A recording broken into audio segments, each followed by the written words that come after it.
Let me begin tonight's program by introducing Eileen Myles.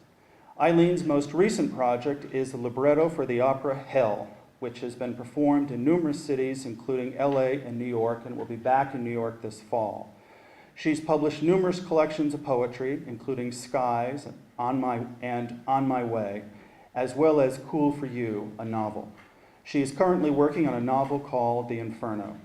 Eileen divides her time between New York and San Diego, where she teaches writing at UCSD. Ladies and gentlemen, please welcome Eileen Myles.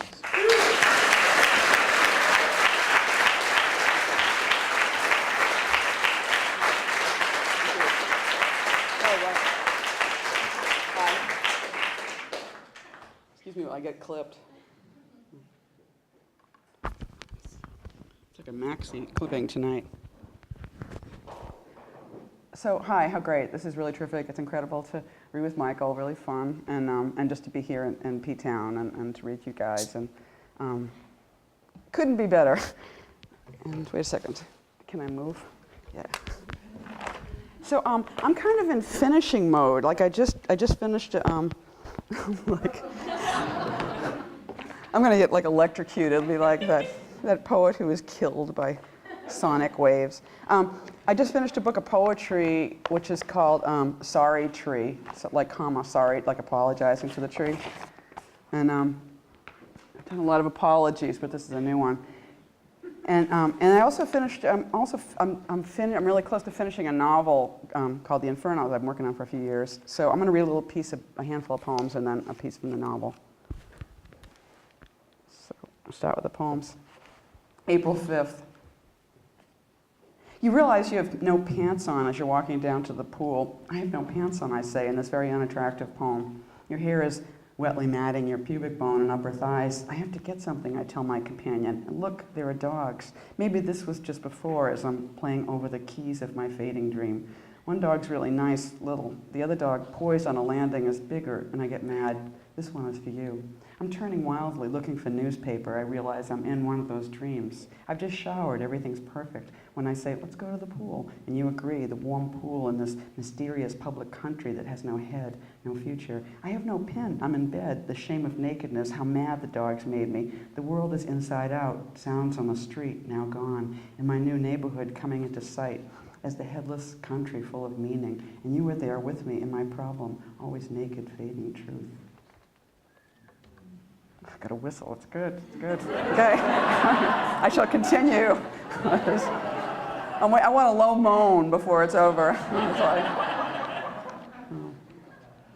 something simple. I think I've got a pattern in my books of poetry, which is the great love, excited love poems at the beginning, and then the slow deterioration of the break of the relationship.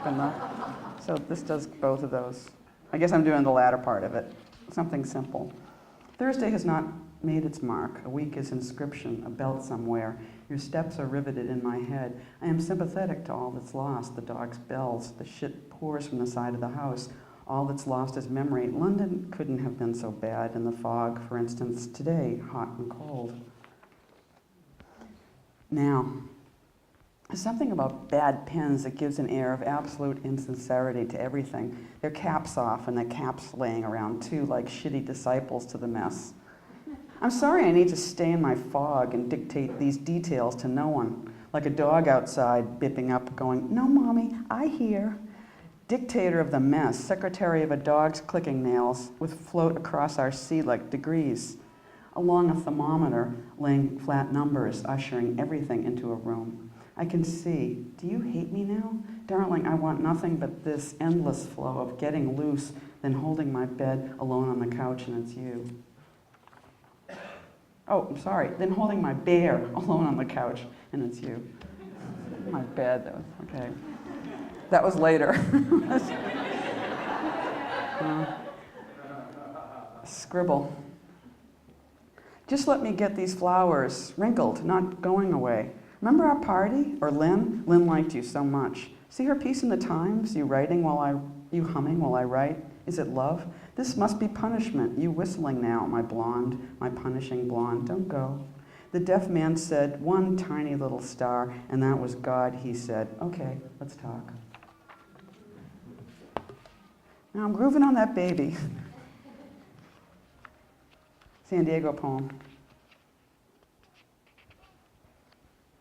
The jacarandas turn on like lights. City Heights is in fact beautiful, guided by voices. Disturbs me, however. I will get to the 15 going north to Adams to return disc 2 of Brazil. I hated it when it came out, the same thing I always hate. Dirty like keenholzes, like dirty technology. The Midwest, which is like London, somehow greasy. Who gets British humor? I can't. I think of my dad, who purportedly likes sex so much. In fact, sex in this town. Did he ever know his little kid would teach college here, pull over under purple trees to think about him and the urge?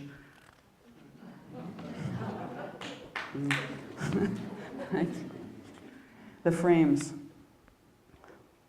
In San Diego, where only the power boxes are painted like art. I think the world is a fucking motherless hole. Flowers scrambling around the strong black box. I bought this CD in Ireland. It's a little morose, a little pretty. Now I learn it's a hit. I wish I were a boy in England, not Irish. I wish I was an American knife, shiny, not a life. Easter, for Joan Larkin.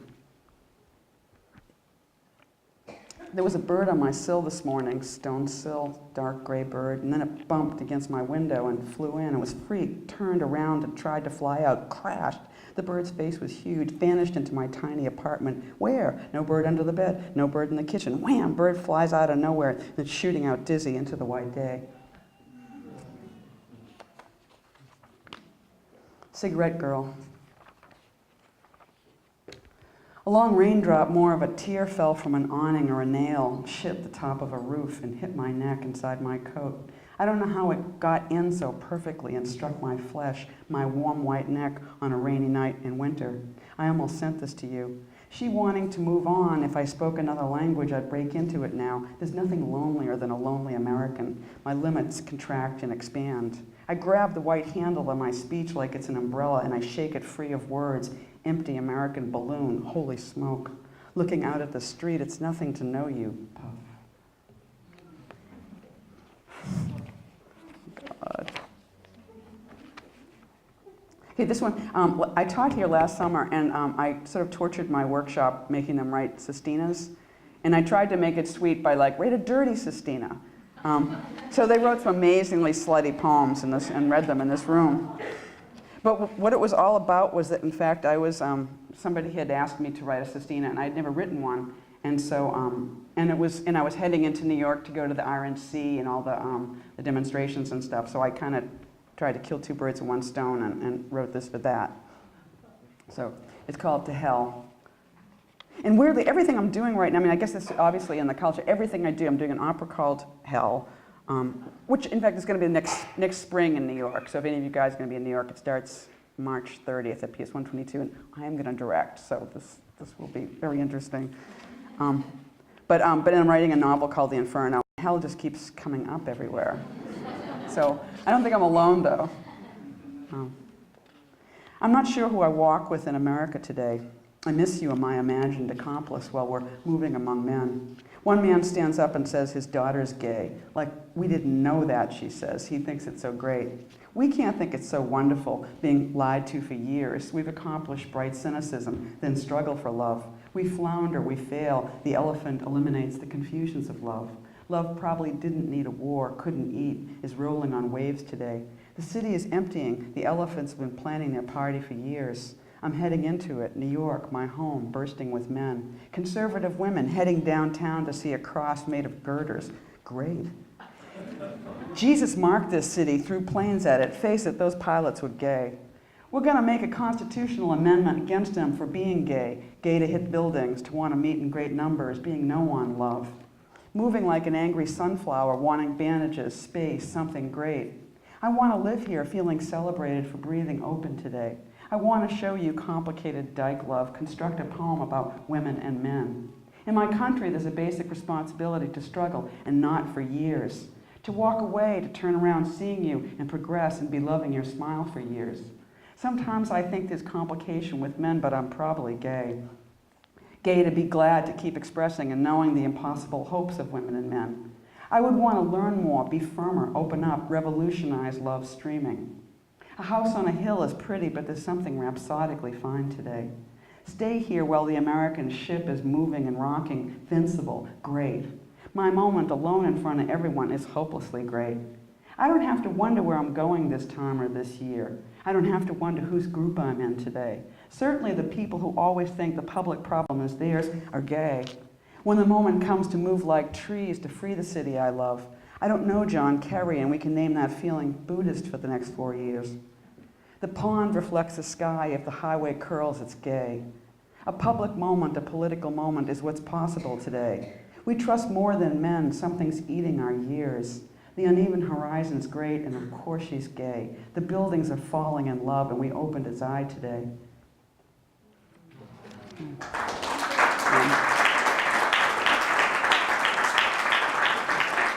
Thanks. I want to do a lot of promotional traveling, so I have to say that I wrote that on the fast boat to Boston, you know.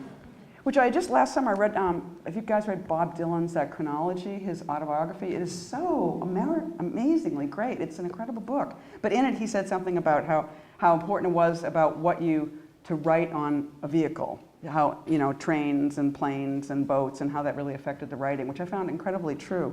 And to continue it, I don't know if the woman Michelle, I was at the airport, and the woman from Cape Air was there, and she was passing out somebody's books, and I was like, I don't want that book, and stuff. And she was like, who are you? And I'm like, I'm a writer, you know, and stuff. And so we'll pass out your book. So my book here is called Skies, and I actually wrote a lot of it on Cape Air.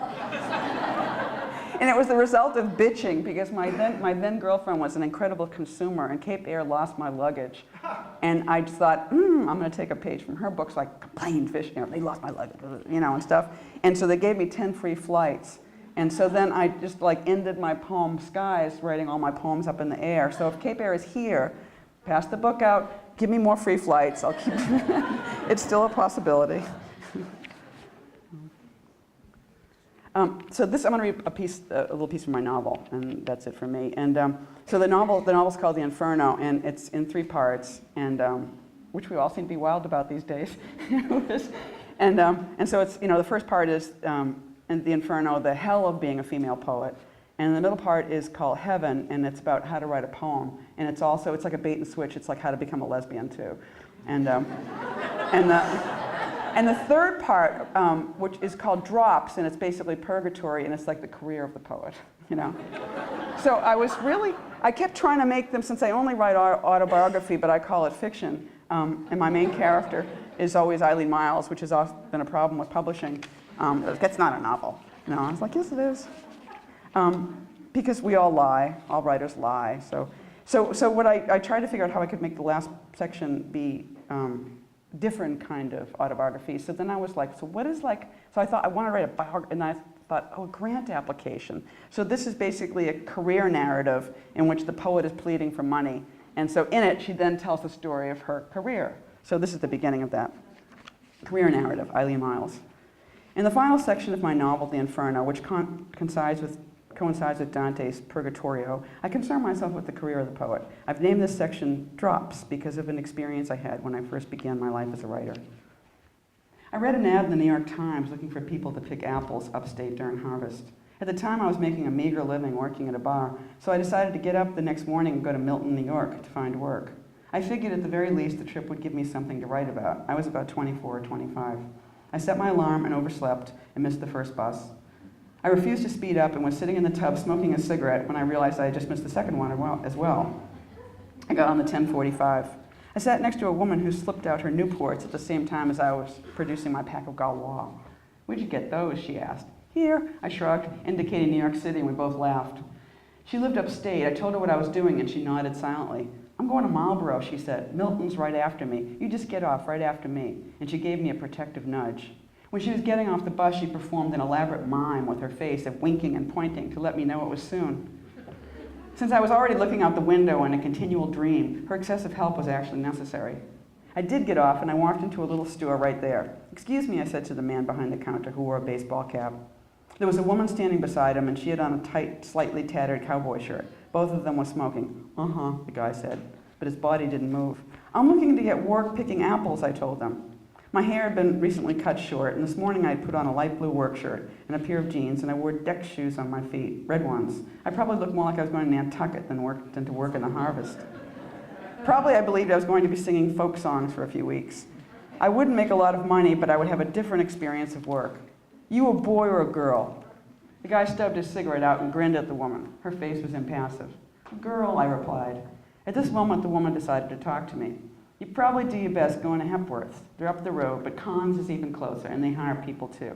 They're the first fruit stand about a mile down the road. Thanks, I said. Maybe I'll get a drink, I said, backing up. I walked over to the cooler and pulled out a tab. I don't know where you're going to stay, however. Then, as an afterthought, she added, there's plenty of work. Stay? I figured I'd stay with the workers. Well, most of the women who pick during the season are local girls, so they just go home. My sister does that. Most of the men in town already have jobs. At that, she turned and elbowed her sidekick and began talking to him. And some of them don't care. Jamaicans do it. Lots of Jamaican fellers get brought in and they house them. I never heard of them housing any women. I struggled with my tab trying to open it. I used the tail of my work shirt and then it was a little wet and gross. Well, okay. You go to Hepworth. Down the road, the man chimed in, smiling, and his teeth were bad. I was standing outside thinking they felt mean and my idea was over. However, I was here and I had to do something. I had just come back from Europe about 2 years ago, and I still thought of my life as traveling. My life in New York was traveling. In Europe, we learned that our trip would have been better if we were actually doing something. If we were buying doorknobs or really liked art, really knew it or cared, something. But I had fallen into something now, writing, more or less, so I just had to fill in the details all the time while I was doing it, to make it real. I usually moved around with envelopes and paper and stamps and was likely to stop at a cafe or a coffee shop and shoot off a letter to my friend in Boston about what was happening to me now. I was thinking of him while I was walking down the road. It hadn't occurred to me yet that this was my life. It was professional. Want a ride, said a guy in a mustard-colored van. Okay, I said, stepping up. I'm going to Conn's, I said. It's right. He grinned broadly and moved the van's flat steering wheel like a boat. He had a cigarette in his mouth. I know where Conn's is. So what are you doing there? He was looking up and down my legs. I could really feel it. I put that in my letter. He thinks I'm a fag. Picking apples? I don't know if there's anywhere to stay for a feller like you. What's a young guy like you doing up here? You should be in the city, meeting some girls. My chest, my crotch. He's really looking me over. He had a hula girl on his dashboard. I gave her a little shove. I'm glad I did that. He leaned across to let me out. Good luck. I don't know where you're going to stay, but I guess you can always try. I'm thinking, try what? Thanks. I waved straight ahead as I hopped down. That felt weird.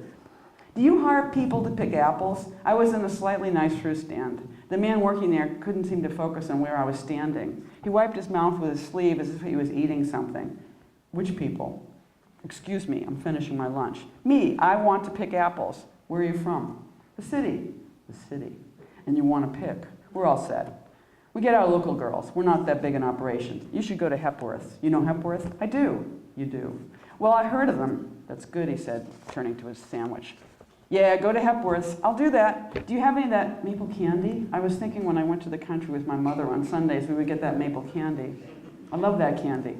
No, we don't do that here. Indian corn, apples. Want some apples? He indicated with his back. Lots of apples. I was standing outside lighting a cigarette, and then I was walking down the road. Milton was pretty depressing. I actually kind of hated Galois. They were worse than cigarettes in that only about one a day tasted good. And you had to get everything right. Be fed, feel well, have coffee, some sugar, and not be sick. Then a Galois would taste really good. Mostly it was like all these acidy parts of your mouth would come screaming forward, and you'd be sucking on that. It was much more about smell and looking at things. You were bringing this smell from someplace else into the world. And then that blue, I love that deep blue. A little drawing of Hermes on the pack. It made me feel safe. It was interesting that all of those gods survived as commercials. That was cool. I loved those gods when I was a kid. Anything but Catholic. Puff. I didn't even go inside Hepworth's. We house our men over there. The girls are local. But sure, you can start on Monday. We don't pick on Saturday. I guess you could stay at a motel. Monday at 8. We'll see you then.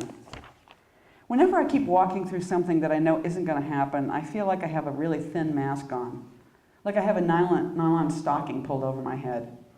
This was a hard day because I spent $19 on the bus and now I had to get a motel room. They told me how much I got for picking a bushel of apples, and maybe it was $20, but the room was $19, and so I was basically spending every cent on rent, and I already had an apartment in New York that cost $116. So it was like I would be paying to pick apples, not only that, but losing money, and part of what I wanted was to make money, and then maybe write an article about it for the Village Voice.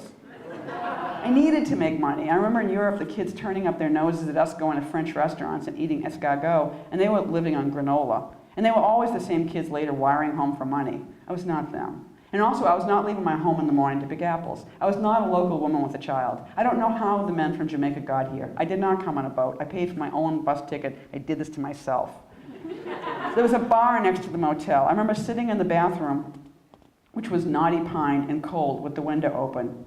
If I wasn't writing to Jack, I just felt like a fool. I looked at myself like my family would see me.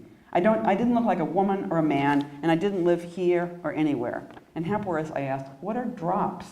There were beautiful apples arranged in baskets all over the store, and then there were these other ones, actually fatter in baskets to the side with no price on them.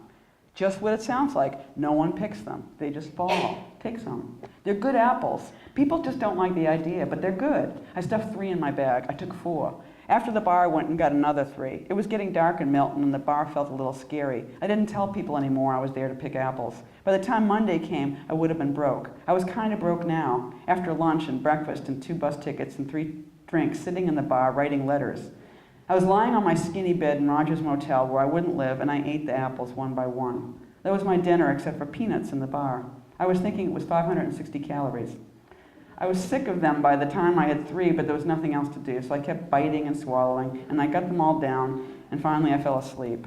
I still didn't know why they would have advertised if there was no place to live. I fell asleep thinking that, Dear Jack, Port Authority is dirty, but it looks good today. Home.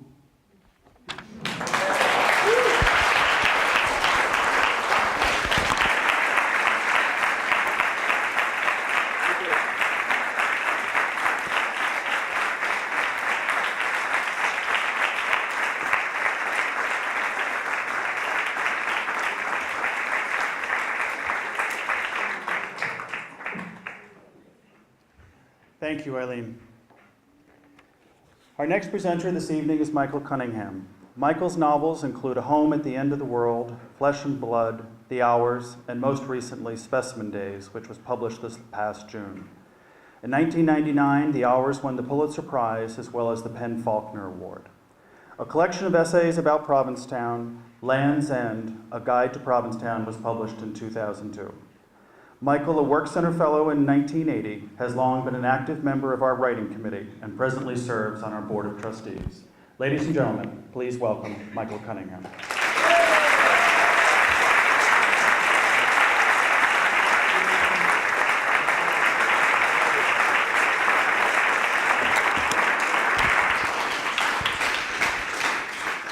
Oh, thank you. Thank you, everybody. Thank you for coming. It is such a thrill to read with hero and genius at large, Eileen Myles. That was spectacular, Eileen. Now, I am going to read from, first I'm going to struggle with the clips for about 45 minutes. There we go. Okay. I'm wired. So, I'm going to read from my new novel, Specimen Days, which is in 3 parts. What is it about the number 3? We'll have a little seminar on number 3 for anyone who wants to stay afterwards. It consists of 3 sort of densely interrelated novellas, each in a different genre. There is a Gothic horror story set in the 1800s. There's a thriller set in the present day, and a science fiction story set in the future. And because the peculiarity of this particular book, the fact that it's really 3 discrete, though related stories, I have the chance to just ask you what kind of story you feel like hearing tonight. Let me review your options. I would be thrilled to read to you about a little boy in New York, a young boy, 12, at the beginning of the Industrial Revolution, 1860s, who becomes convinced that the spirits of the dead inhabit machinery and are trying to suck the living into the realm of the dead.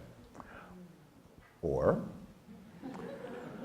I would be equally happy to read to you about a forensic psychologist in roughly present-day New York, post-9/11 New York, who is trying to track down a band of child terrorists.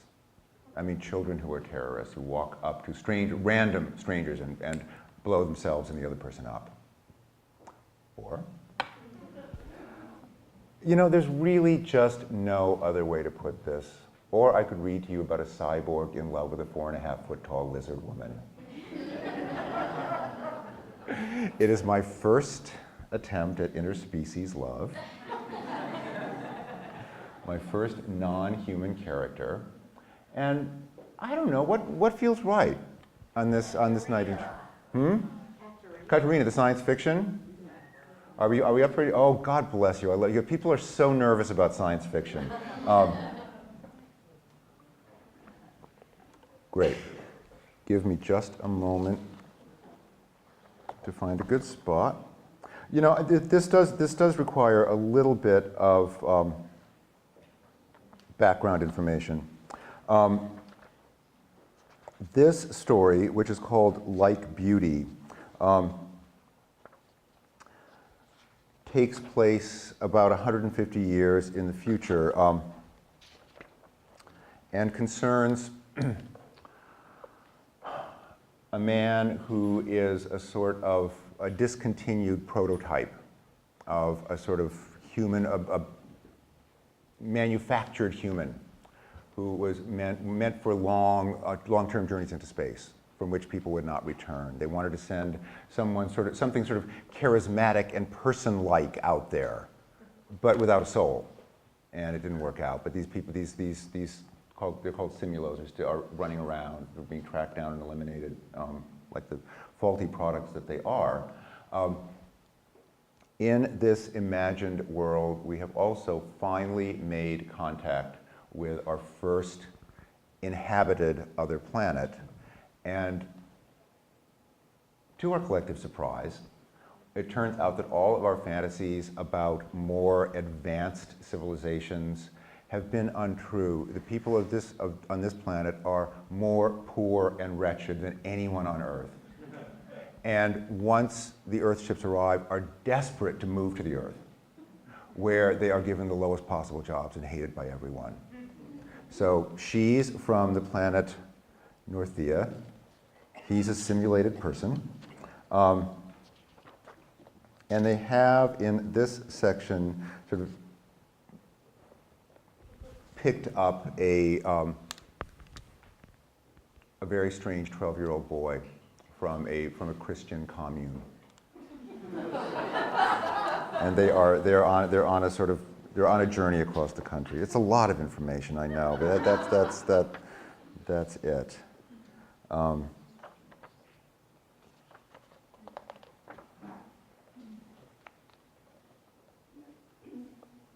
Did I mention that they're in an atomic-powered Winnebago? Okay, that's really all the background. They drove across the grassy flats. Every so often, the lights of a compound flickered in the distance. Every so often, there was a shooting star. After they'd covered more than 100 miles, they agreed that they should stop for the rest of the night. Katerine said, "We must to eat."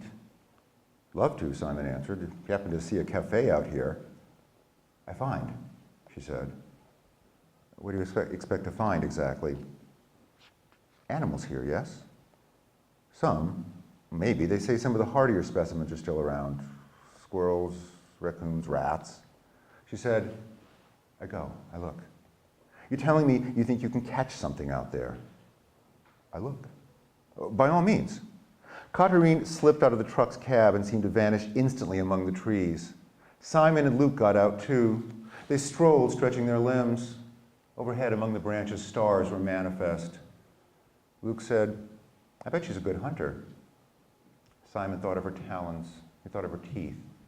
Who knows? "I seem to remember," Luke said, "when I was little, there was a vid on Naughty and Customs. Oh, that must have been an old one. I remember some rodent thing they were fond of. I have vague recollections. A gray hairless thing about the size of a gopher, long tail, very long tail. Yeah, right, they cooked it with some sort of hairy brown vegetable. It was one of their delicacies. Right. Luke said, they do have souls, you know. I'm not all that big on the whole soul concept, frankly, Simon answered. Because you're biomechanical? What makes you say that? Your eyes, it's subtle, but I can always spot it. What about my eyes? It's hard to explain. There's nothing technically wrong with them. They're biological, Simon said. And like I said, it's subtle. There's just a certain sense of two camera apertures expanding and contracting, something lens-ish. The eyes of biological humans are sort of juicier, or more skittish or something. It's not a question of the visual apparatus, more like what's behind it. Anyway, I can tell. You're a smart kid, huh? How old are you anyway? I'm around 11, maybe 12. Does it matter? I've always had this heightened perception thing. I have to tell you one more thing. Sorry. These, in order to give them a more, in an attempt to give these manufactured beings a moral sense, each one carries a poetry chip with the entire works of a different poet. And Simon has a Walt Whitman chip, which he hates, he doesn't understand, but periodically he just sort of bursts forth with Whitman.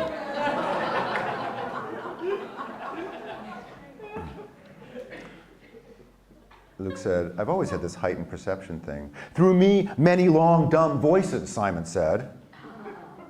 The business with the poetry is interesting. I hate it. You dream, right? In my way. Do you like being alive? Let's say I feel attached to it. Do you worry about dying? Programmed to. It's a survival chip. Well, we're all programmed, don't you think? By our makers? I'm not feeling all that philosophical at the moment. So you're Excedrol. Yep. When my mother got pregnant with me, she took a few handfuls. Deliberately? Yeah, she thought Excedrol had some kind of program, like monthly reparation checks. I don't know who told her that.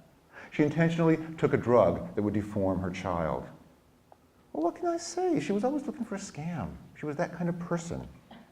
I don't blame her. Come on. She gave me life. Gratitude is the only appropriate response to everything that happens. Biologicals are mysterious, Simon said. A couple of years ago, she and I joined this group that called themselves Holy Fire. Creepy bunch, really. Those were a few of the more intelligent specimens you met back there. She was a Christian. Yeah, she was whatever it took to get set up for a while. The Christians will feed you if you take the vows. Is your mother still with him? Nah, she met a guy, a roofer. The tabernacle had leaks. I haven't heard from her in almost a year. She left you behind? Luke said, yeah, the roofer wasn't interested in fatherhood. She figured the Christians would take better care of me than she could. They're the ones that named me Luke. Biblical, you know. Your real name being? No, my real name is Luke. My old name was Blitzen. Like one of Santa's reindeer. Oh, Mom was, never mind what Mom was. And you pretended to believe in their God. Oh, I do believe in their God. I just don't like their methods. Seriously. No, I couldn't be more serious. I've had the Holy Spirit in me for almost a year now. Oh, Simon said, well, I guess that's nice for you. Nice is probably not the best word for what it is. Simon and Luke had returned to the Winnebago and were sitting with their backs propped against the right rear tire when Katerine returned. She was surprisingly quiet. There'd been no footfall, no snap of twig. She was suddenly there. She held something behind her back. She said, I find. You mean you really did catch something? Simon said. Yes. What is it? Luke asked. Katerine hesitated. Her eyes glowed in the darkness. She said, I fix on other side. You don't want to show us? Simon asked. I fix on other side, she said. She took whatever it was she held and went to the far side of the vehicle. What's the matter with her? Luke asked Simon. She's embarrassed, he answered. Why would she be embarrassed? If she really went out there and caught something we can eat, she's a hero. She doesn't want to look like an animal to us. She's not an animal, Luke said. No, she's not, but she's not human either. It's strange for her living here. How would you know? I can imagine, that's all. Soon Katerine returned. She held the neatly skinned and filleted carcasses of 2 squirrels. She removed their heads, feet, and tails. Her eyes dimmed and lidded. She offered them to Simon and the boy. Her cape was flecked with blood that shone darkly against the pale cloth. Simon hoped she didn't see him notice it. He said, "Thank you." "We'll be eating them raw then," Luke said. "I have an idea," Simon said. He raised the hood of the Winnebago and lifted the housing of the mini-reactor that had been nested into the place where a battery once resided. It put out a pale green glow. The squirrel carcasses would be mildly contaminated, but not enough to cause serious harm. He took them from Katerine. They were warm and slick. They were clearly things that had been alive. He experienced briefly something like what Katerine must have experienced, catching and killing the squirrels. There was an inner click. He could put no other word to it. There was hunger and a click, a small electrical trill inside his chest. He looked at her. He said again, "Thank you." She nodded. She didn't speak. He laid the squirrel carcasses on the exposed reactor. He did it gently, as if they could feel pain. They made a soft sizzling sound on contact. They'd not be cooked in the technical sense, but they would not be raw either. He stood over the carcasses as they slowly darkened. They put out a smell that was wild and sharp. Luke stood close by, watching. Katerine stood farther off. Simon had seen a vid once, ancient footage of a family engaged like this. The father was cooking meat on a fire as his wife and child waited for it to be done.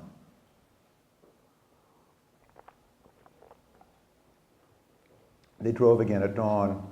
The land rolled on, high grasses and immensities of sky. The Winnebago cut a swath through the grass, which closed up immediately after.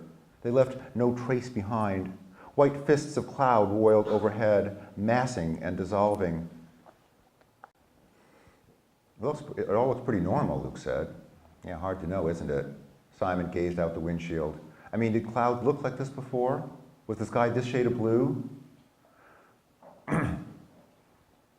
I've heard the meltdown was in North Dakota. There was a secret underground facility there. And I heard Nebraska, near Omaha. Whatever.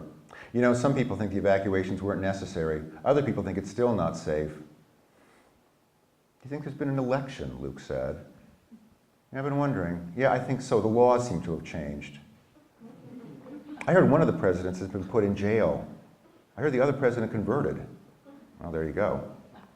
They drove on into the day across the vast platter of the earth. They were able to go west in a straight line, relatively speaking. The directional kept them informed about what was ahead. They skirted the towns and settlements.